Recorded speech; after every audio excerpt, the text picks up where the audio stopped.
daquilo que está escrito na profecia, mensurada lá no capítulo 53, que Isaías profetizou. Olha como que a fé é. O que é fé, pessoal? Chama as coisas que não são como se já fossem. Olha para você ver como que Deus trabalha com a fé. Pega esse versículo de Isaías 53, que todo mundo conhece aqui, decore salteado. Não precisa nem abrir, você já conhece. Olha como que Isaías, ele falou lá atrás. Ele falou centenas de anos antes de Jesus vir. Olha o que ele falou. Verdadeiramente, ele tomou sobre si as nossas. Você prestou atenção nisso? Jesus não tinha nem vindo. Isaías já estava falando, ele já tomou. Porque é assim que Deus trabalha, chamando a existência das coisas que não são. Nós estamos estudando aqui na quarta-feira a Escola da Cura, está sendo uma bênção. Quarta-feira agora nós aprendemos muita coisa importante, maneiras de Deus curar. Nós até tiramos o peso de cima de algumas pessoas que porventura ainda não recebeu uma bênção na saúde. Nós tiramos as dúvidas aqui na quarta-feira sobre pessoas que mergulhou em uma situação, fiz uma campanha de cura e ainda não recebeu essa cura, e a pessoa ficou frustrada, porque a promessa foi tão grande sobre aquele culto, sobre aquela campanha, sobre aquele homem de Deus, sobre aquela unção, sobre aquele óleo do monte, óleo das 7 montanhas, óleo de Israel, óleo de tudo, e eu não recebi a cura. E muitas pessoas desistiram da fé porque não receberam. Aí na quarta-feira nós aprendemos que essas pessoas não precisam ficar frustradas porque não receberam a cura naquele dia, ou com aquela unção do óleo, ou com aquela unção da montanha, do pastor que consagrou 40 dias, porque Deus cura de várias maneiras. Nós aprendemos aqui que Deus cura até indo, até vindo, até dormindo. Amém. Então Deus, irmãos, Ele tem as maneiras, né? Ele cura de diversas maneiras. E dá uma bênção à Escola da Cura. Venha participar, convide os doentes, que são lições que vai abrir o entendimento das pessoas. Ao mesmo tempo vai trazendo fé, porque a palavra produz a fé. E nós vamos encaminhando as pessoas, preparando o coração delas para viver a cura física, emocional e espiritual. Então está uma bênção. E no dia 27, a última quarta do mês, nós vamos fazer aqui na igreja esse culto especial, para a gente poder mergulhar na cura já realizada. Nós vamos colocar em prática o que temos aprendido e a nossa fé.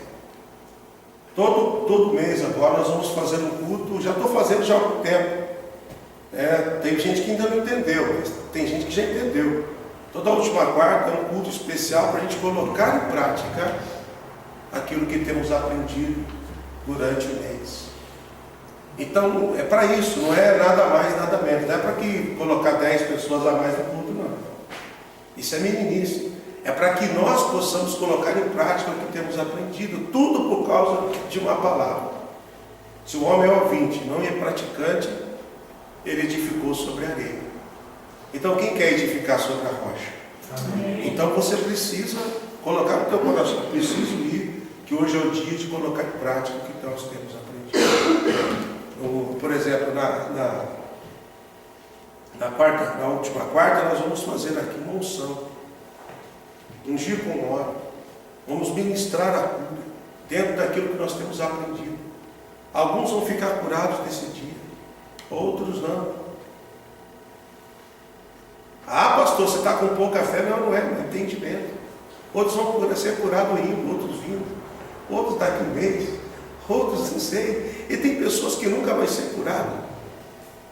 Sabia disso? Ah, não é pessimismo não, é entendimento. O Eliseu, irmãos, ele ressuscitava mortos. A Bíblia diz que ele morreu doente. E que é o entendimento que nós chegamos em relação a isso? A Bíblia Sagrada diz assim: não tema o que pode matar o corpo. Já deu entendimento. Tema aquele que tem o poder de lançar a vossa alma no inferno.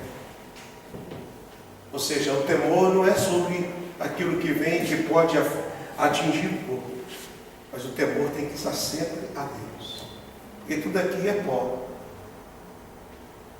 O mais importante não é o corpo, mas nós temos que lutar para proteger o nosso corpo fisicamente. Nós temos que lutar para fazer com a alimentação. Tudo que é mais gostoso é mais perigoso para comer, você percebeu? Você pode comer de vez em quando, mas não sempre. Refrigerante é gostoso, não é, gente? Aquela coquinha gelada, mas não pode tomar sempre, faz mal. Ou seja, tendo entendimento para cuidar do templo do Espírito Santo, que é o nosso corpo. Até dente, pessoal. Tem pessoas que morrem com problema no coração por causa do dente. Quem sabia disso? Não cuida do dente, a bactéria desce através do sangue e vai para o pericárdio. Uma camada gordurosa que é exatamente de gordura mesmo, como se fosse uma proteção do coração. Chama pericárdio. E ali essa bactéria desce o pericárdio, causando ali a periocardite e levando a pessoa à morte. Talvez você até conhece pessoas que já morreram com problema. Alguém conhece? Alguém que já morreu? A senhora conhece? Seu pai? Aí, não cuidou do dente, morreu por causa do dente. Você que não gosta de escovar o dente, está vendo aí? Ou seja, tem que cuidar do templo do Espírito Santo. Amém, pessoal? Amém. Bom, vamos entrar na matéria de hoje. A semana passada nós aprendemos aqui em Gênesis capítulo 1, capítulo 2, capítulo 3, a importância, está gravando aqui? Já está gravando. A importância do Espírito de Deus, desculpa, nós aprendemos na semana passada, deu branco aqui que nós aprendemos na semana passada, sobre as coisas boas que Deus faz. Deus ele fez o que era bom no dia, no outro dia ele continuou fazendo o que era bom, e continuou fazendo o que era bom, e quando ele fez o homem, estava tudo muito bom. E depois que estava tudo muito bom, e ele fez o Éden. O que é o Éden, pastor? O Éden é terra, pastor. A terra. O Éden quer dizer terra fértil, como Edom quer dizer terra vermelha. Então o Éden quer dizer terra fértil. O Éden é tudo aquilo que a gente viu ali Deus fazendo. Haja ervas, semente, frutos de cada um da sua espécie, animais, o mundo, o microscópio biológico, tudo foi feito por Deus e colocado na terra, que quer dizer, Éden quer dizer terra fértil. É isso que a gente vê hoje, a terra é fértil. Porém, nós aprendemos que depois que Deus já havia feito a terra fértil e tudo que havia sobre a terra, todas essas maravilhas que nós podemos desfrutar hoje, de tecnologia, de tecido e de remédios, tudo isso Deus colocou sobre a terra. Os cientistas só descobrem que dentro de uma fruta estava a cura de uma determinada. Sobre o veneno de uma cobra tem a cura. Sobre a saliva de uma formiga e etc. tem um remédio. A ciência só descobre aquilo que Deus já fez. Diga, está pronto? Está pronto. Então, irmãos, é por isso que nós temos que entender que nós adoramos uma obra de Deus, adoramos um Deus que já fez uma obra perfeita. Quando a gente lê lá na Bíblia, quando a Bíblia diz assim, que o Senhor Deus nos deu tudo que diz respeito à vida e piedade, Ele está falando sobre isso. Já está tudo pronto. né? Daqui a pouco o cientista vai ganhar o prêmio da maior descoberta de todas, que vai curar uma enfermidade tal. E Deus vai dizer: poxa, eu já estava lá desde o princípio no Éden, na terra fértil. E aí nós descobrimos e aprendemos que mesmo ele já tendo feito a terra fértil, colocado tudo que o homem precisava, ele foi lá no jardim e plantou no Éden, no jardim. Vamos ler então o capítulo 2, versículo 8. E plantou o Senhor Deus um jardim no Éden. Então, você vê que agora Deus, ele foi lá e fez algo a mais para o homem. Olha para mim. Esse é o nosso Deus. Ele fez o primeiro dia, era bom, continuou fazendo no segundo, e depois ele continuou fazendo no terceiro, até que ficou tudo muito bom. Porque Deus é assim, irmão. Já está bom, e ele vai fazendo ainda mais. E a Bíblia diz que Deus, ele plantou no jardim. Quando fala que Deus plantou, foi algo que o homem não precisou fazer, mas o homem ia desfrutar. Dentro desse jardim, Deus fez brotar, diz a Bíblia, brotar da terra. Vamos ler isso, vamos lá. E plantou o Senhor Deus um jardim no Éden, do lado oriental, e pôs ali o homem que tinha formado. E o Senhor Deus fez brotar da terra toda a árvore agradável à vista e boa para a comida, e a árvore da vida no meio do jardim, e a árvore do conhecimento do bem e do mal. Olha para mim, Deus fez brotar da terra. Eu gosto disso, porque foi algo que o homem não precisou se esforçar. Foi o Deus que foi lá e plantou. Nós descobrimos aqui com esta palavra que existem coisas da nossa vida que é Deus que planta. Eu quero que você seja uma terra fértil.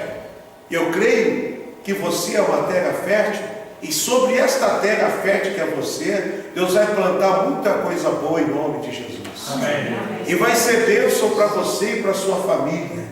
Vai ser bênção para você e vai ser bênção para a sua casa. Porque Deus é que vai plantar, é Deus é que vai fazer. E quando Deus é que planta, não depende do dinheiro que você tem na conta, não depende do seu sobrenome, não depende do seu estudo, não depende dos amigos que você tem, do bairro que você mora, dos políticos. É Deus que vai plantar. Quem é que está recebendo isso?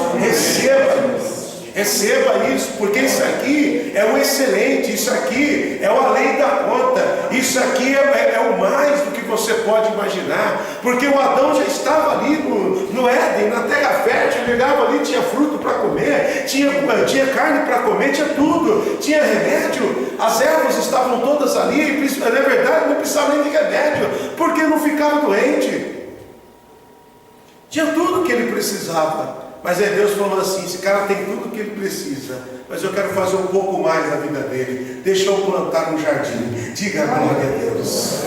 Quem é que está recebendo essa palavra? Amém. Quando você fala: poxa, Deus tem tudo o que eu preciso, e Deus está dizendo: olha, mas eu quero fazer mais na tua vida.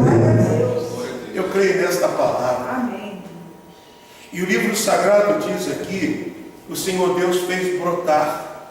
Interessante isso, pessoal, que eu quero que você entenda isso, que aí você fala: pastor, como que vai ser? Eu não tenho condição, mas irmão, você está sendo agora abençoado, quem está plantando é Deus, e para Ele fazer, não tem dificuldade, porque Ele faz brotar. Você está entendendo? Ele faz brotar, irmãos. Pastor, da onde vai vir? Eu não sei. Quando Deus ele planta, Ele faz brotar isso. Vai fazer brotar. E se você tiver mergulhado sobre esta palavra, já entendeu o que Deus vai fazer. Vai fazer brotar. Pastor, da onde vai vir? Não sei. Eu creio que Ele faz brotar. Quantos creem que Ele faz brotar? Receba esta palavra, meu irmão. Esta palavra é de Deus. E aí, pessoal, Deus colocou no jardim, como nós vimos aqui, Ele plantou toda a árvore boa para se comer. Tudo. E também colocou no meio do jardim, que Ele mesmo plantou, duas árvores: a árvore da vida e a árvore do conhecimento do bem e do mal. Quando nós não entendemos o propósito, a gente toca na árvore errada. Mas o tocar na árvore errada significa dizer que mesmo Deus te colocando no Éden, que é a terra fértil, e mesmo Deus te plantando no Éden um jardim, ou seja, mesmo Ele dando tudo que você precisa e muito mais, mesmo assim, nós temos a tendência do pecado perto de nós. E essa tendência do pecado nos leva a tocar na árvore errada. O que nós precisamos fazer? Aprender com Gênesis capítulo 1, versículo 26. Vamos ler? E disse Deus: façamos o homem conforme a nossa imagem e nossa semelhança. E domine, de comigo, e domine sobre os peixes, sobre as aves do céu, sobre o gado da terra, sobre todo réptil, sobre todo réptil, sobre todo réptil. Olha para mim. Então ele fez o homem e ele entregou ao homem a autoridade de domínio, inclusive sobre o réptil, que é o que nós vamos falar. Ele deu para o homem o domínio. O que é domínio?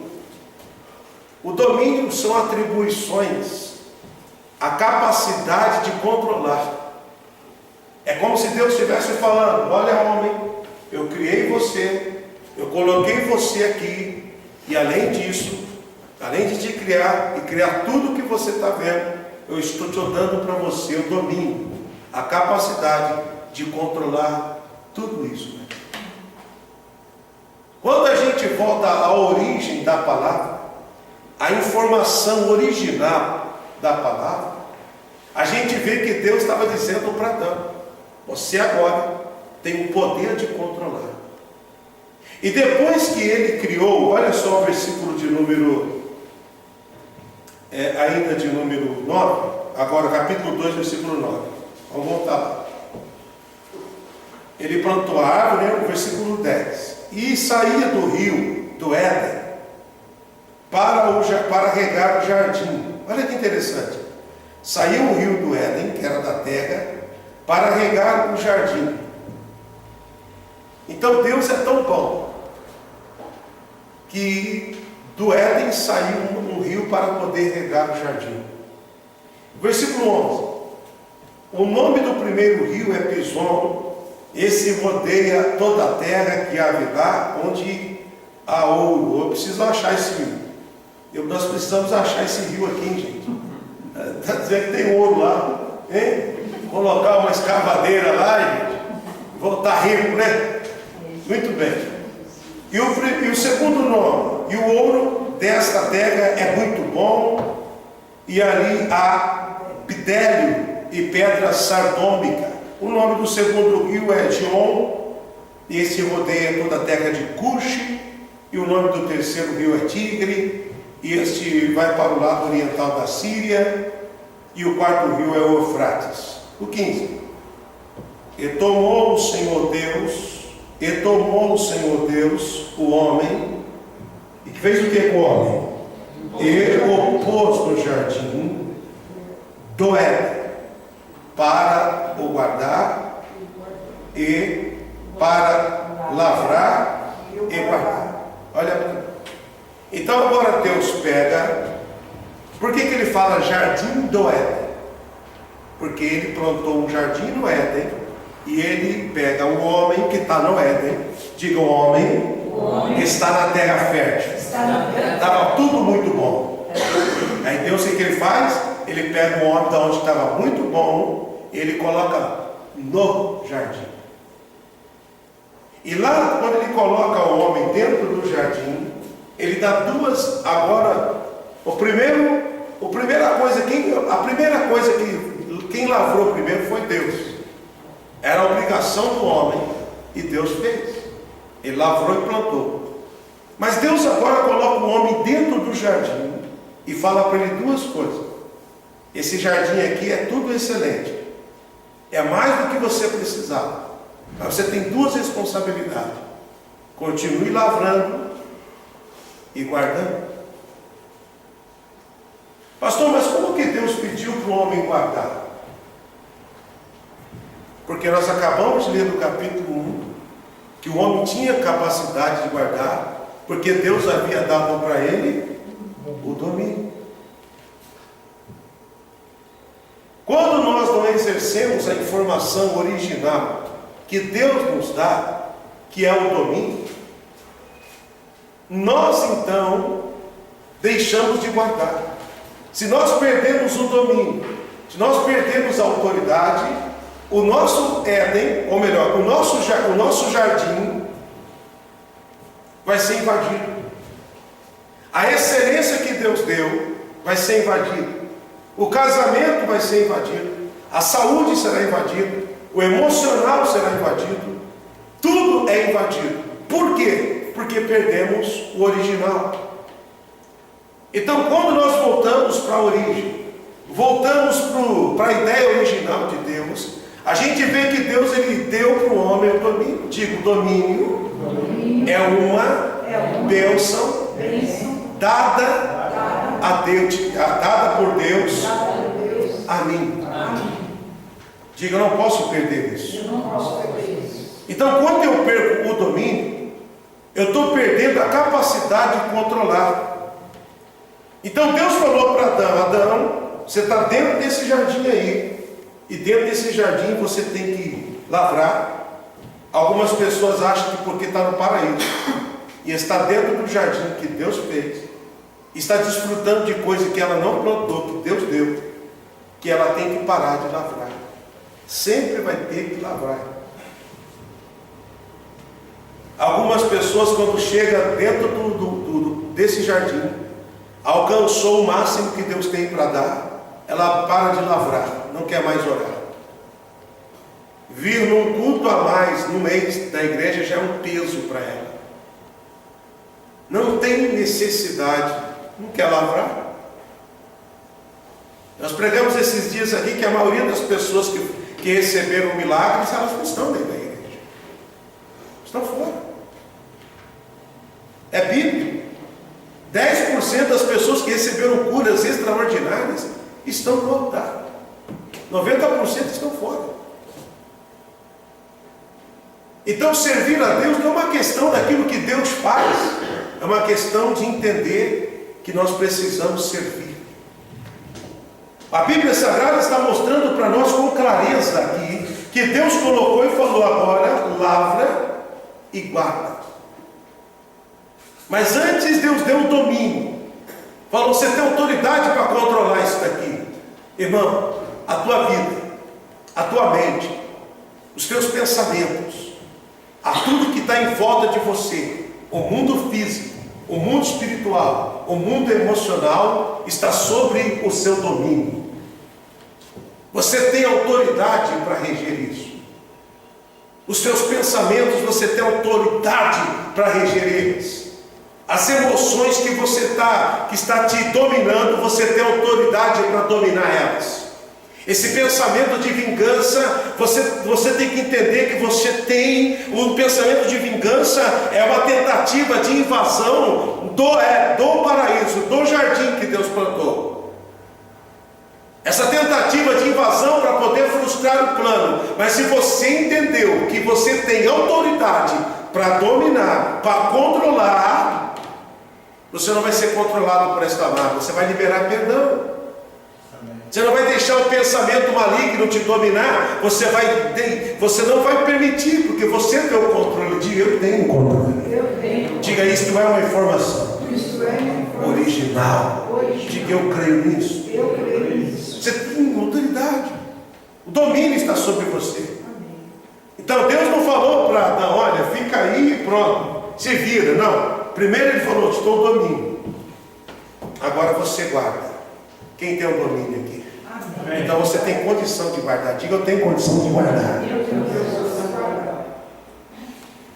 A história vocês já conhecem. Eu só estou aqui pegando os pontos importantes do nosso tema hoje, que é domínio. A Bíblia Sagrada diz em Romanos assim: considerai-vos mortos para o pecado e vivos para Deus, e o pecado não mais terá domínio sobre vós. O Senhor Deus, Ele deu autoridade para o homem, quando Ele diz assim: o pecado não mais terá domínio sobre vós. Ele está dizendo o seguinte: você não pode permitir que o pecado te controle. O pecado, ele faz parte da humanidade, do ser humano, culpa do Adão. Então o diabo, diga, o pecado é uma forma de tentativa de invasão do jardim. Porém, eu tenho que entender que o controle está comigo. O controle está com você.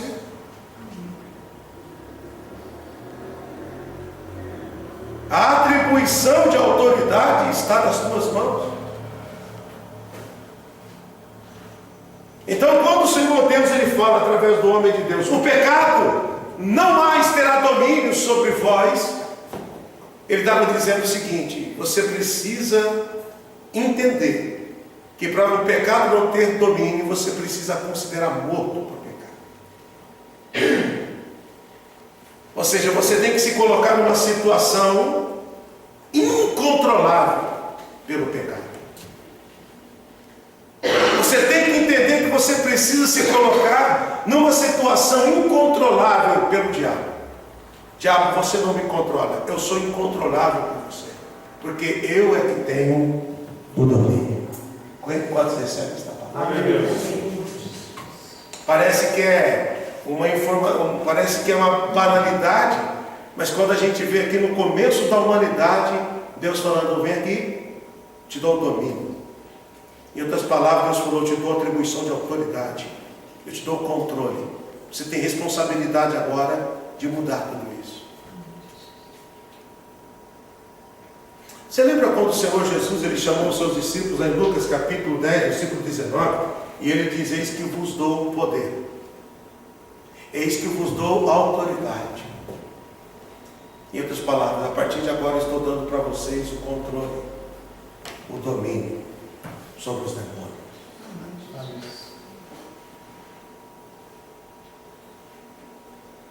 E nós precisamos ter esse entendimento. E a partir de hoje você não pode deixar faltar nas tuas orações. Eu estou orando e estou determinando a tua saída mal, porque eu tenho domínio. Repita comigo: eu tenho domínio. Eu tenho domínio. A luta está grande. Pastor, eu não sei o que eu faço. Se posiciona e mostra quem é que tem o domínio. Eu tenho o domínio. Eu volto às origens, eu volto à informação original, eu volto ao jardim plantado no Éden, e eu cuido do que Deus me deu.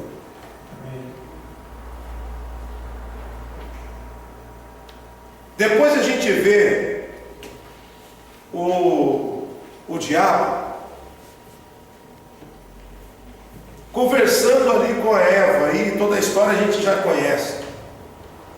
Mas o diabo, ele só entrou porque o Adão, ele não guardou.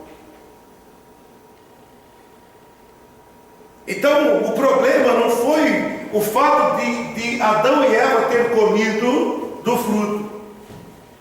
A queda do homem não começou quando o homem comeu do fruto junto com Eva. A queda do homem começou quando eles deixaram de exercer o domínio. Então, às vezes nós vamos procurar uma resposta e a gente talvez não encontre a resposta.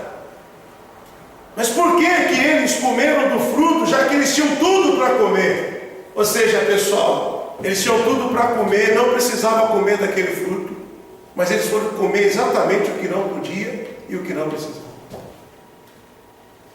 E tudo começou porque faltou o domínio. Peraí, serpente, lembra que eu frisei aqui no capítulo 1, versículo 26, domine sobre as aves do céu e todo réptil, domine sobre todo réptil. Deus estava dizendo para ele, você tem autoridade sobre o réptil.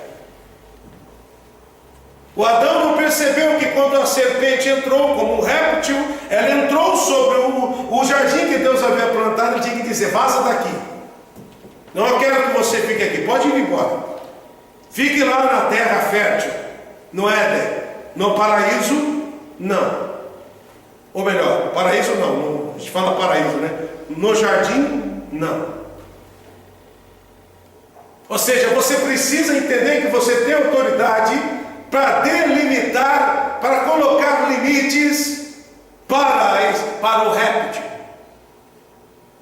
Você precisa entender que a autoridade, o domínio está sobre você. Pastor, mas eu não estou entendendo. Será que eu sou um super-homem assim? É assim, um super-homem assim. Mesmo com toda a sua limitação, você tem autoridade. Você tem poder de dominar, e esta autoridade não foi dada para você por causa de uma placa de uma igreja, por causa de um pastor que você ouviu, por causa de um livro que você leu. Esta autoridade lhe é atribuída por causa de Deus. E esta é uma informação, uma ideia de Deus. Deus ele pensa sobre o homem, sempre pensou sobre o homem, domínio. Se o Adão tivesse guardado e exercido o domínio, a serpente não teria entrado. E se a serpente não entra, o diabo não entra. Porque o diabo sempre precisa de um corpo. Por isso que é perigoso. Às vezes você não ora pela política. Tem que orar para Deus, colocar homens de Deus. Porque se o diabo entrar no corpo de um político, usar ele como mula, ele faz coisas através daquela pessoa. E no Brasil o que mais tem é a mula do capeta. Você sabe disso. O que mais tem é mula, usada pelo próprio diabo para lesionar. O Brasil é tão rico, gente. O Brasil, diante de muitos e muitos países, eu não sei quantos países tem, sei lá, 200 e pouco, não sei oficialmente. O Brasil é a 8ª economia do mundo. E é a 8ª porque o ralo é grande. Se o ralo não fosse grande, seria, pessoal, a 1ª ou a 2ª economia do mundo. O potencial que tem esse país é tão grande. Por isso que nós temos que começar a orar para o nosso país, para os homens de Deus serem levantados nesta nação como autoridades, e que esses homens de Deus dominem, não percam o domínio, que se eles perderem o domínio, eles serão dominados pelo dinheiro. O domínio é tão importante que se você, olha para você ver quando a gente volta para a origem da Bíblia, quando a gente estuda sobre o domínio, que é a autoridade, a atribuição de autoridade, o controle, quando o homem volta para a origem, ele volta para o Éden, ele entende que Deus deu autoridade para dominar, e quando ele entende que ele tem o domínio, ele fala, peraí, eu é que tenho o domínio, esse álcool não vai me dominar, esta mágoa não vai me dominar, eu é que tenho o domínio, e esta dor aqui não vai me dominar. Eu é que tenho o domínio, essa tentação do dinheiro não vai me dominar. Eu estou sendo tentado a atrair a minha esposa, o meu esposo, mas eu é que tenho o domínio, não vai me dominar. O livro sagrado mostra isso aqui. Veja que interessante, quando você perde o controle. Veja o capítulo 4 aqui. Vamos aqui. Domínio.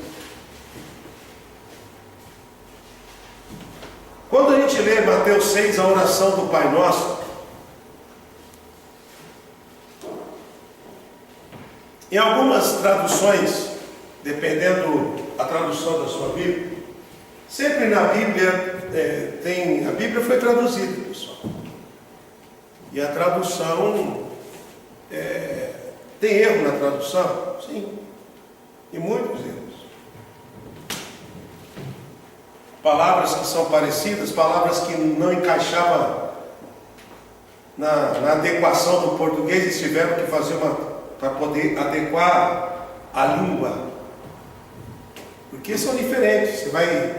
Você vai cantar em uma música em árabe,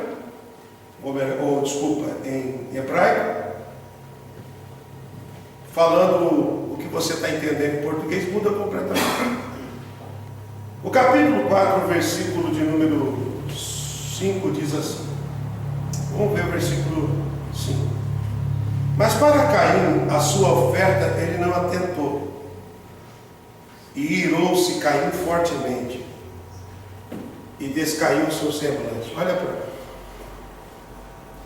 Deus, ele olha para você ver como que Deus ele olha para a oferta. Eu não vou falar de oferta hoje, mas não posso deixar de falar porque essa palavra fala sobre oferta. A Bíblia diz que Deus atentou para uma oferta e para outra ele não atentou.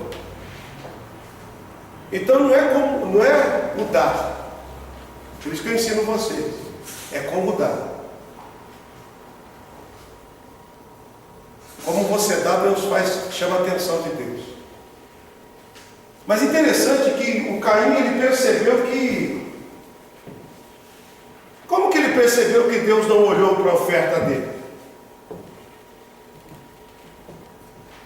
Pastor, como que ele percebeu que Deus não olhou para a oferta dele? Nesse tempo aqui, pessoal, Deus falava com o homem pessoalmente. Você lembra do Adão, o pai do Caim e do Abel? Quando eles pecaram,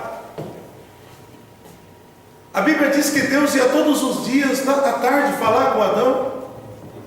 O relacionamento com Deus tem que ser direto, diário. Deus falava pessoalmente. Aqui você vê nesta palavra, quem está falando com Caim é o próprio Deus. E ele sentiu que Deus não havia aceitado a oferta dele, e aí ele ficou irado, porque a partir desse momento a ira já tinha entrado, porque o homem já tinha caído, ou melhor, perdido o domínio. Ele já tinha perdido o domínio. Então, essa questão da ira, que antes não tinha, agora entrou, porque o homem perdeu o domínio, estava dentro do coração. E Deus perguntou para Caim, no versículo 6, por que você ficou irado?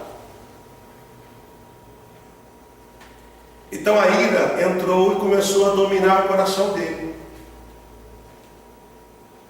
Se ele tivesse voltado à origem, ele tinha dito, peraí, eu não vou perder o domínio, eu tenho essa autoridade. Mas o que ele fez? Ele resolveu, a Bíblia diz assim, vamos ler o versículo 7. Se bem fizeres, não é certo que te será aceito? Se não fizeres bem, o pecado jaz à porta. Lê comigo. E sobre ti será o seu desejo, mas sobre ele deves dominar. Deus ele orientou, ele falou, tudo bem, você está, como que Deus é bom? O cara ficou irado e Deus foi lá e falou para ele, ó, você está com ira, e o pecado jaz à porta. A ira, ou seja, a ira vai produzir o que ela tem para produzir. E a gente sabe que, mas só que Deus falou para ele, e sobre ti será o teu desejo, mas sobre ele, sobre a ira, você deve dominar. Deus falou o seguinte, tudo bem, você está irado, você está passando por essa situação de ira, mas você deve voltar à origem. Não perca o controle, não perca o domínio. Deus lembrou dele. Caim, você está passando por um momento difícil, você está passando por um momento difícil, você está irado, você está com vontade até de matar o teu irmão, mas sobre essa situação, ele falou sobre ele deves dominar. Diga, dominar. Dominar É um dever. é um dever. Você pode não cumprir esse dever, mas é um dever. Então o Senhor Deus estava trabalhando, Deus estava fazendo com que Caim voltasse à origem, voltasse à questão do domínio, voltasse à questão da capacidade de controlar. Em outras palavras, Deus estava dizendo: Caim, você deve controlar, você deve dominar, você deve atribuir de volta a autoridade a você. Não deixe a ira te dominar. Deus estava dizendo para ele: toma o domínio, toma as rédeas, você exerça o que você tem como coisa boa desde o princípio, que é o domínio.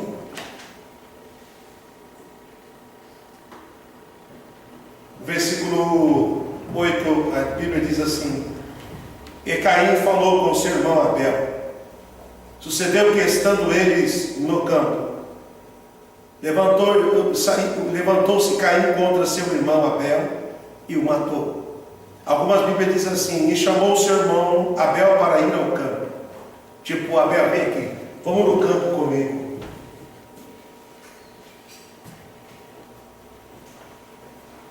Ah, pastor, ele matou o irmão. Mas matou o irmão porque ele chamou o irmão para ir ao campo. Domine antes de você chamar o teu irmão para ir ao campo. Domine antes do réptil entrar no jardim. Ninguém está dizendo para você que é fácil.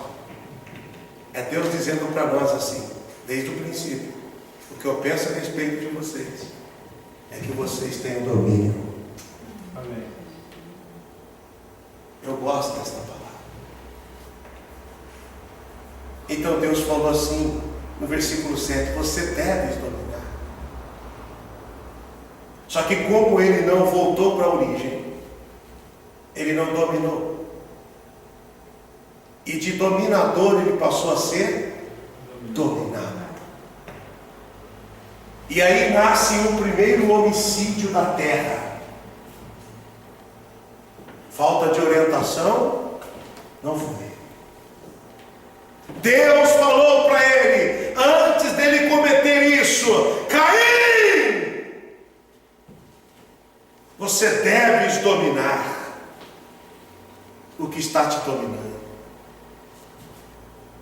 Olha para você ver que se ele exerce o domínio, a história da humanidade seria outra.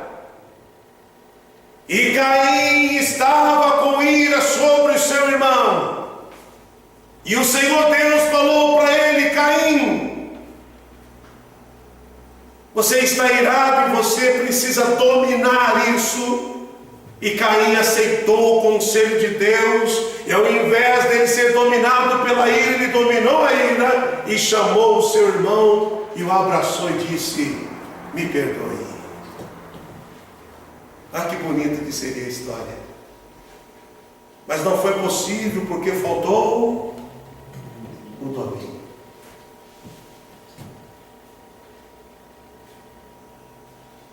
Se você aprender, irmão, se você voltar à origem e você entender que esta palavra domínio, o significado dela é tão forte que ela nunca mais vai faltar na sua boca, na sua casa, na sua coração. Por que você está orando pelo seu filho? Porque eu tenho domínio. Eu voltei à origem. Eu aprendi com Deus. Eis que vos dou autoridade. Então, quando você, por que você está orando pelo nosso país? Porque eu tenho domínio, eu tenho autoridade, eu posso exercer. Por que você está orando para o teu casamento? É porque o que está tentando entrar no meu casamento é uma coisa ruim. E eu aprendi que eu tenho domínio, não vai entrar. Meu casamento não será destruído. Meus filhos não serão destruídos. Eu tenho domínio. Amém. Pastor, estou com os pensamentos aqui muito esquisitos. Você tem um domínio sobre os seus pensamentos. Domínio. Pensamento maldito vai embora. Tudo que for puro, bom, agradável, de boa fama, nisso pensar. Fora disso, não pense. Se tentar vir, você fala, vai embora. Eu tenho domínio. Vamos aplaudir o Senhor Jesus por esta palavra.